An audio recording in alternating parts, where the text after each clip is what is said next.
All right, welcome everybody. Appreciate you guys tuning in. I'm Adam Gordon, and I'm joined here by Chris Oliver of Basketball Immersion. Hi, everyone. Hi, Chris. How are you? It's great. It's great to be here in Phoenix. Yeah, in cool. No, we're in the middle of a heat wave, but actually the air conditioning. I'm cold inside. We got to get outside to warm up. I didn't think I would come to Phoenix and complain about being cold, but. Thank you for inviting me to speak at your conference. It's just been a lot of fun and already connected with a lot of cool people. And, your brand just draws some really cool people. So maybe tell us first, why am I here? Yeah, so we just wrapped up our 12th annual Rising Coaches Conference, the West Coast edition in Phoenix. And it was an amazing day and a half. So let's go back to that. 12 years. 12 years. And a lot of people might perceive that your brand is really new. But right. I know it's been around for a long time and it's great. It's a weird dynamic because we started it back in 2010. So we've been at it a long time, but it also feels new to me because I made the transition to do it full time 2 years ago. And it feels like that was kind of like that's when we took it like, hey, let's try to make money off this. Let's turn it into actual business, provide a product beyond just our conference. And so, yeah, it feels new. And how's that experience been now being full time? Running a online business? Yeah, it's been awesome. Well, this is what is cool. It was 2 years ago. You spoke at our event in Indianapolis, and we both got out of coaching right at the same time. So this is summer of 2019. We're sitting in Indianapolis. The conference ended. We're in the hotel lobby, and me, Andy Farrell, and Brandon Rosenthal, who are my business partners that co-own Rising Coaches with me, we're sitting there okay, we're gonna have a staff meeting. Guys, I'm really serious about getting out of coaching. I think I'm going to do it. And you were right there. And I think you had made the same decision a month before, maybe. Yep. So I was on my way in the same way. And what was interesting is just hearing you guys throw stuff at the wall in that conversation, because we've talked about this. And I think a lot of people appreciate that who have coached. You don't necessarily know sometimes what's going to stick or what's going to resonate. And when you think about that, we relate that probably back to recruiting for both of us. Mm-hmm. With different people, different things resonate and different things stick. And that's been it for an online business, right? You didn't necessarily know. You knew you had a product. You knew you had something, intellectual property or something. But what was actually going to lead to success and monetization? Yeah, and we had you remember that conversation. Well, we were all over the place. Guys, yeah. And your wife was there, Jen, who does this for a living, right? She helps people. Yes. Start businesses, right? She helps people monetize businesses, launch businesses online, and she's been involved in $1 million launches and all these different things. And she really enjoyed that. She really loves the process, the detail of kind of figuring it out, right? Which is something that I think we've enjoyed too. But I have to say, it's much better now that we both have, businesses that are really worldwide brands. They are. It's amazing. It's amazing. And it's crazy to see okay, that was just 2 years ago, and we were all over the place, and we were both embarking on this new journey. And 2 years is not a long time, and to see where both of our brands have gone is really cool. What have you found the biggest challenge of leaving coaching and running a online business has been? Okay, so the biggest thing for me, and you had an advantage on this because you've been a head coach, I had to figure out how to be my own boss, which was a huge adjustment, huge for me, and really a struggle because so getting out of coaching, first of all, it was like a kid on the first day of summer school or summer vacation, just elation. I was so excited for 2-3 months, and then reality set in, and I was man, I got to figure out how to make this work. And the pressure, when you're an assistant coach and you're doing the college coaching thing and you're constantly recruiting and everything that goes into it, the pressure's external. Yep. Right? I was getting pressure from my boss, from the school, pressure to win. But then you become your own boss and the pressure's all internal. And you experience that as a head coach, I'm sure. And I experienced it for the first time as a business operator. And that's the stuff that keeps you up at night. That's all the decisions you got to make. That's everything's on your shoulders. And I had never dealt with that type of internal pressure before. So that was a big adjustment, figuring that out. That's interesting that you say that, because if people ask me and I say, well, the transition really wasn't that different. And I get that because I was already a decision maker where I had to rely on myself ultimately for final decisions. So that transition in terms of running a business or being a head coach wasn't that different. For me, like what a lot of people warned me about going into the online world and learning that from other online marketers or online brands was the motivation piece. And I didn't find that difficult. Like I find every day I wake up and I'm motivated. But the hardest thing, which I'm sure you found is you're never truly off. Right? There's always a tweet to respond to, or there's always a text or an email to respond to. Whereas coaching, I thought that was a little bit easier sometimes, with the exception of the recruiting piece, to be able to say, okay, I'm not working for this time. Right. And I had to find that I had to put the same protections in place for myself. And I imagine that's a challenge really for coaches with their cell phone, is to just protect themselves from themselves. Yeah. Like setting boundaries. I'm not very good at that, but like. I used to always have a thing with coaching is like when I came home from practice, and we always practiced at night. So if I came home at 5:30 or I came home at 7:30 at night, my goal was that I am not going to work. I'm going to be involved and engaged with my wife, with my family, and protect that time to be able to be involved with them. And then say when the kids went to bed or whatever, if I needed to get back to recruiting, I would do that. And I'm trying to do a similar thing in that sense, that I have no problem getting up super early and working. But if it gets to a certain time of day, when my kids come home from school, for example, I want to be with them and be in their space as much as possible.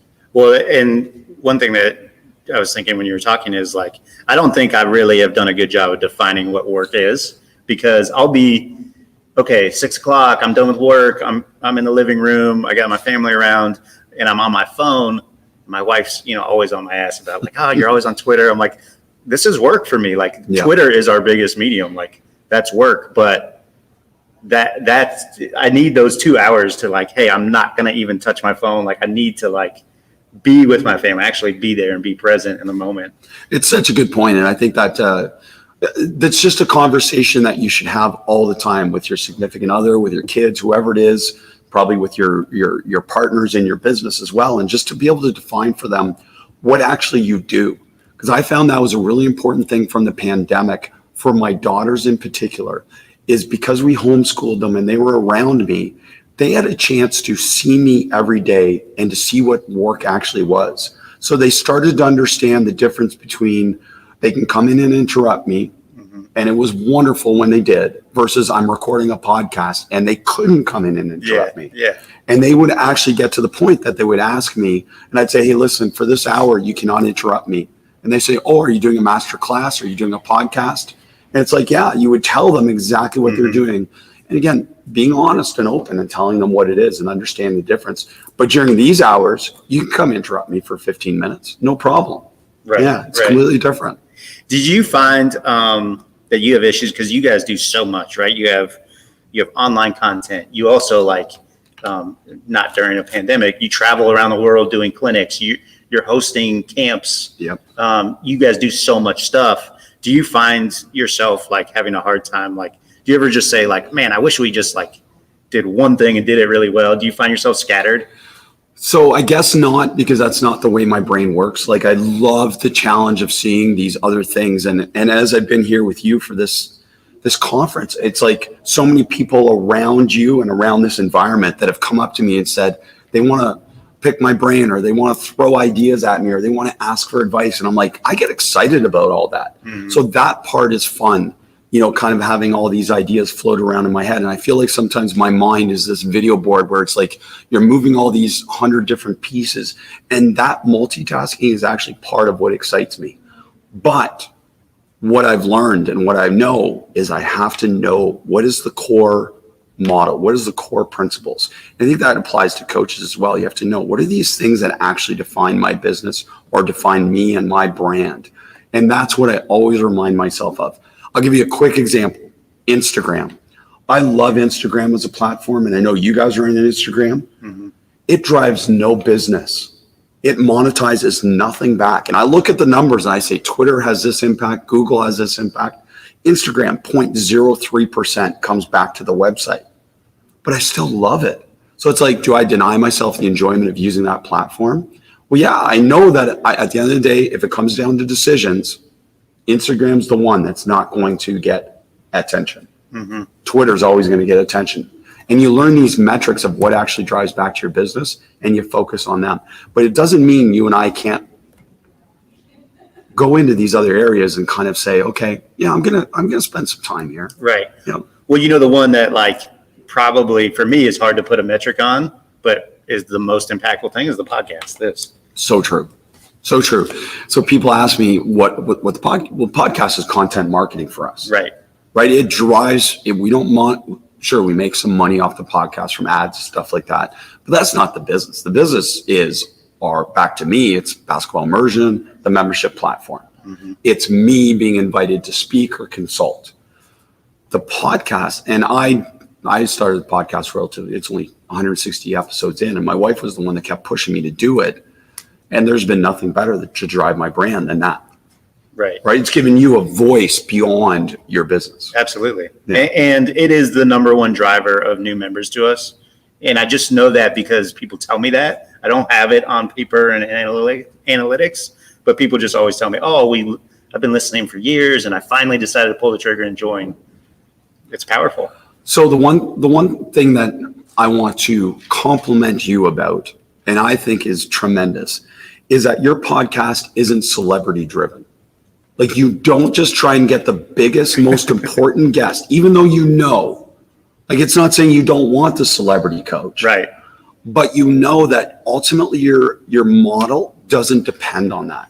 And I think that's what's been the best part of content marketing for me since I've started, is that I've realized that, yes, I want to try and get the biggest coach possible on the podcast.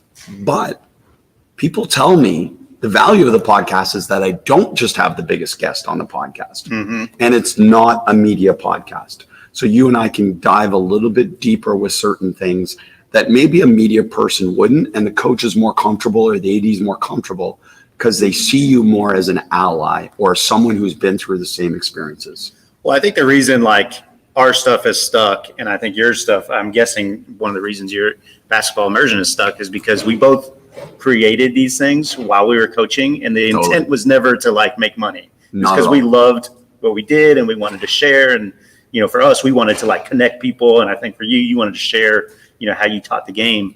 And now we just happen to turn it into a business, but the intent behind it can that like authenticity and like the genuineness.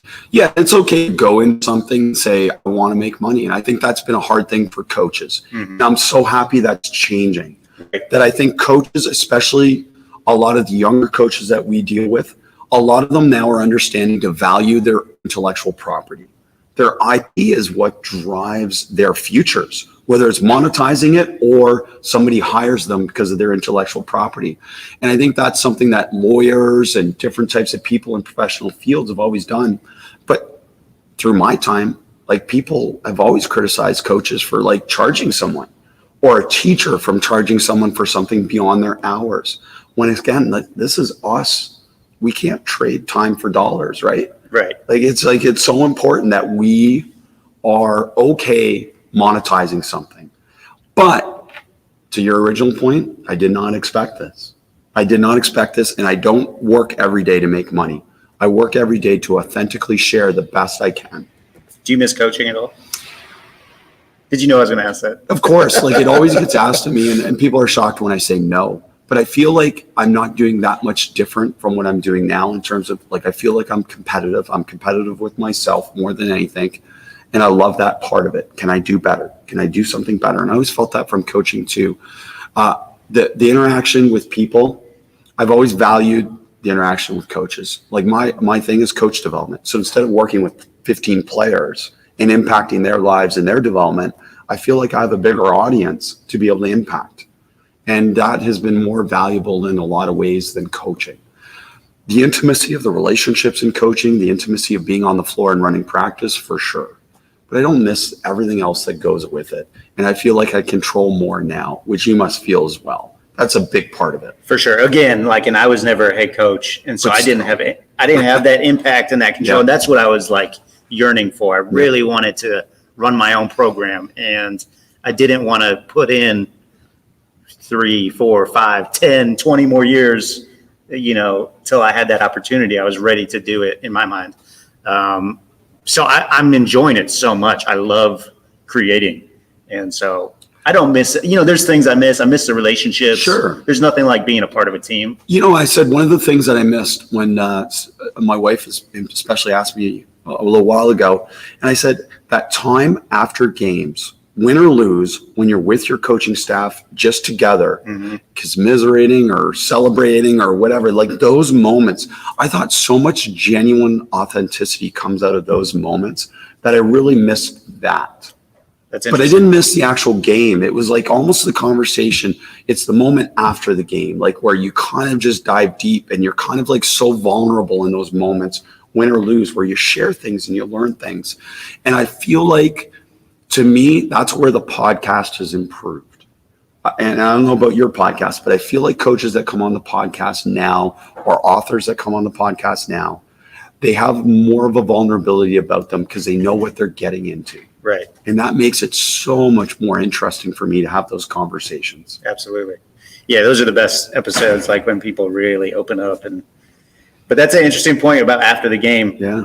But that's the head coach. Your assistants were probably ready to get out of there. They probably hated those moments. Well, and I don't know. I mean, I made just kidding. I made sure I always had beer in the office. That helps. That always helps, or beer wherever we were on the road. And because, whether they drink or not, is just the point. It was like, okay, this is going to be relaxed, but this gives us a moment for everyone to share openly and honestly. I felt like a lot of honesty came out of those moments. And, similar, reflecting back to our moment, sitting together with Jen and I and you guys and just saying, well, where are you guys going to go with this? What's your plan? What's your vision? And I thought you guys were so vulnerable in that moment. And you didn't necessarily follow anything that we said. And I'm not offended by that. But we threw a whole bunch of things at you guys. And it was like really cool to kind of see you guys spin the wheels and say, where's this going to go? Yeah. And like, first of all, we probably did follow a lot of what you told us great stuff. And we probably should have followed more. But for me, that was one of the big challenges too, was like, I just wanted to do all of it, you know what I mean, right away. And it doesn't work like that. Just like in coaching, you got to pick what you want to be good at. And so I've really had to learn how to like narrow the focus and say no to some things, no, not right now. It's a great idea. I want to do that, but not right now. My attention needs to be here.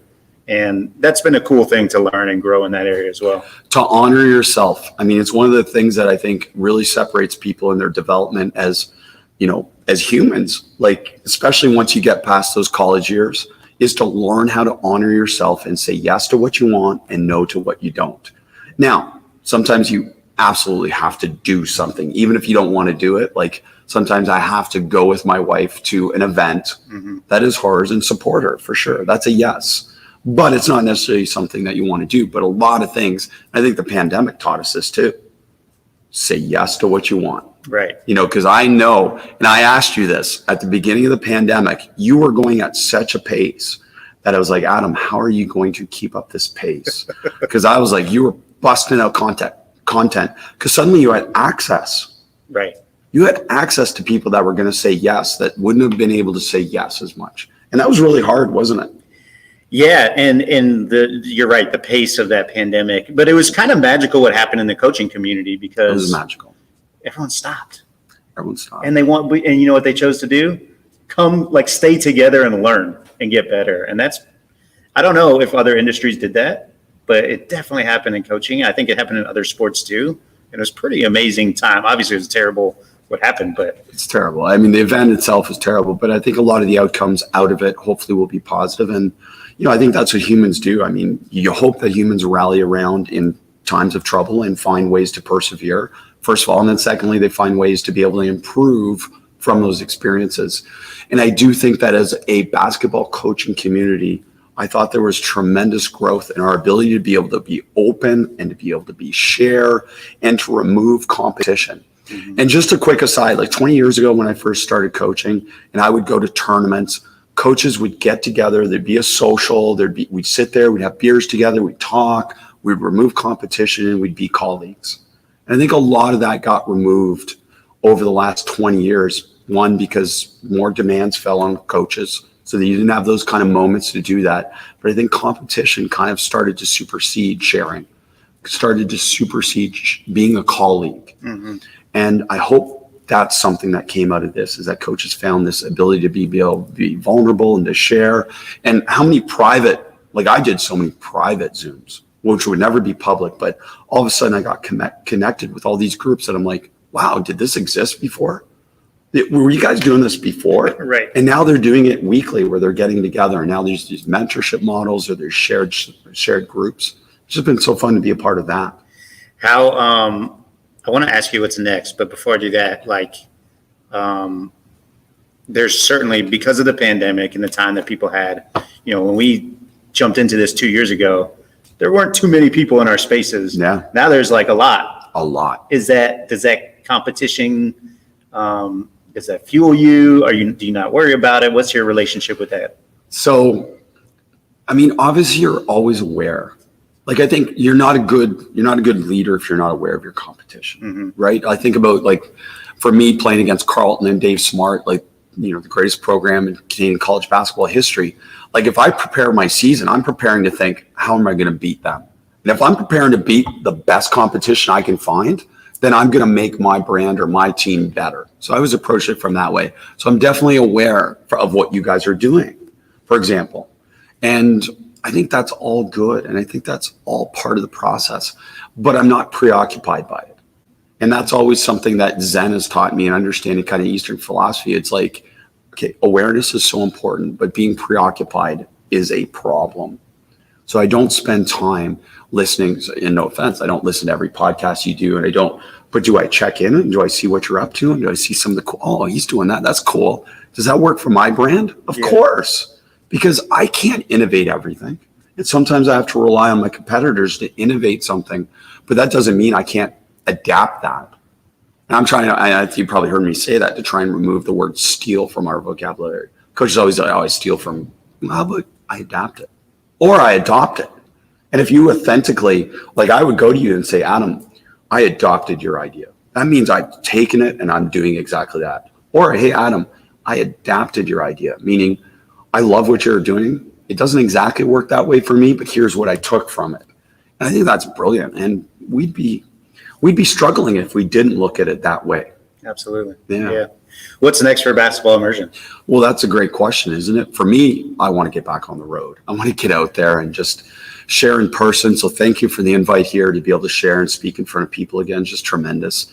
And there's nothing like that. The mini conversation, I said that in my presentation today, the mini conversations you have at these clinics, at these events, those are the things that really have spurred my development as a person, as a coach, where sometimes someone says something and you're like, wow, okay. They just phrase it differently. They say it differently.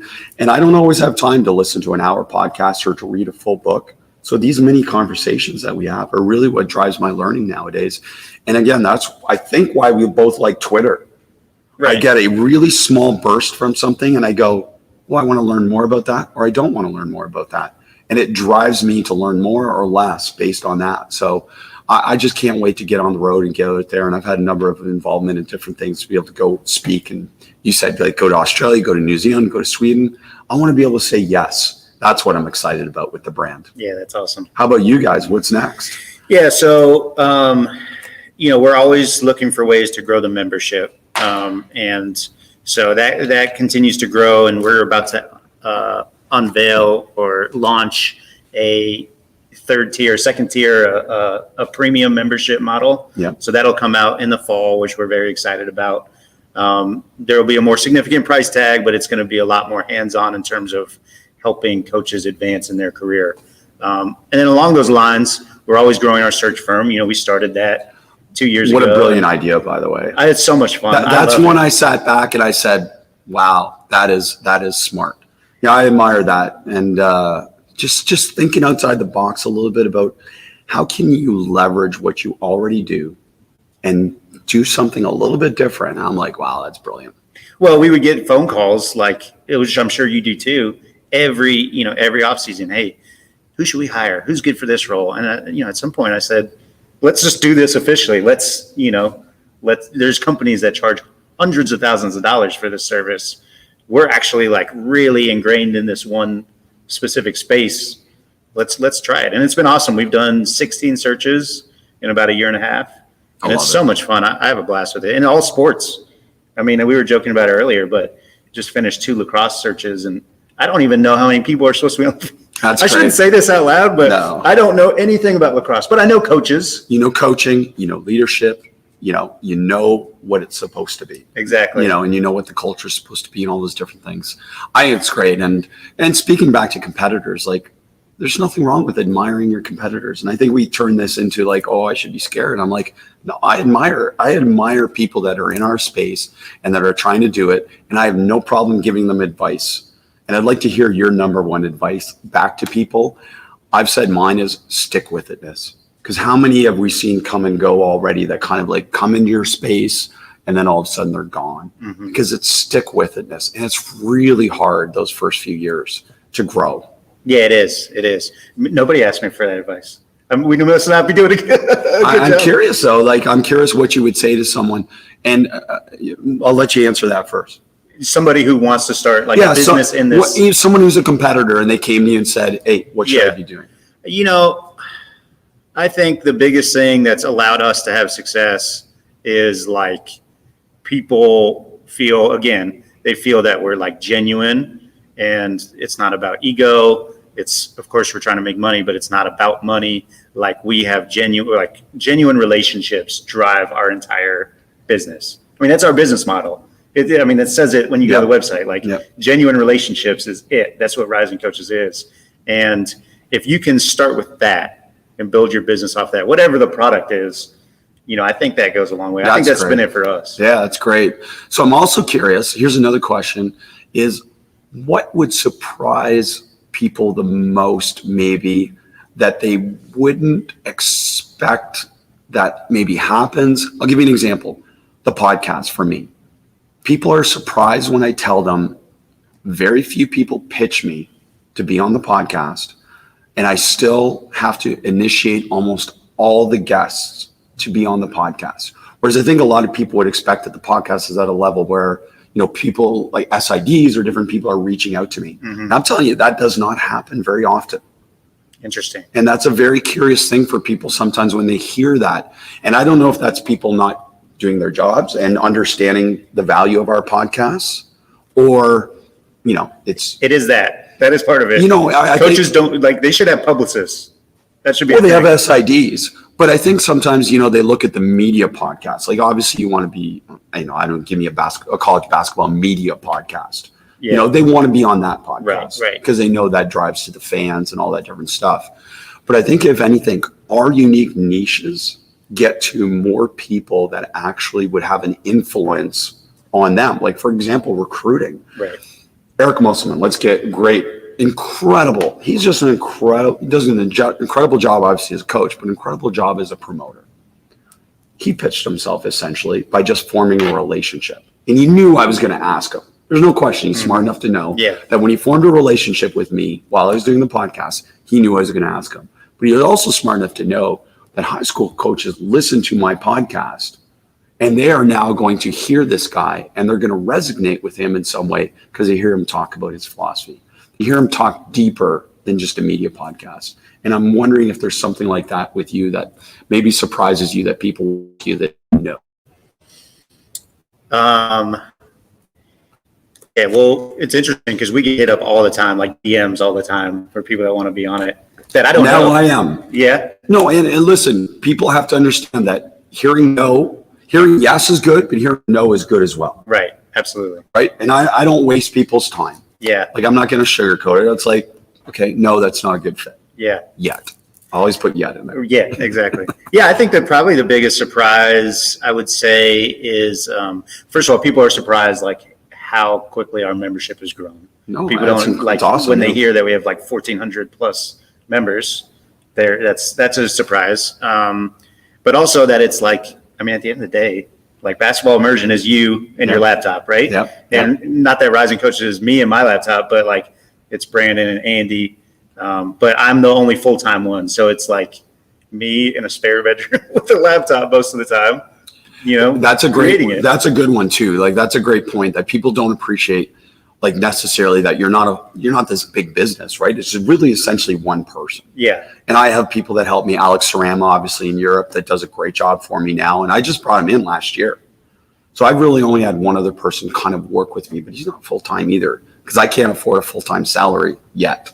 Yeah, and I've had the luxury, of course, of like having Andy and Brandon to lean on, and all of our legacy members. And that's the cool thing about Rising Coaches is like everybody that's come through the organization over 12 years, they take ownership in it, and it feels like it belongs to all of us.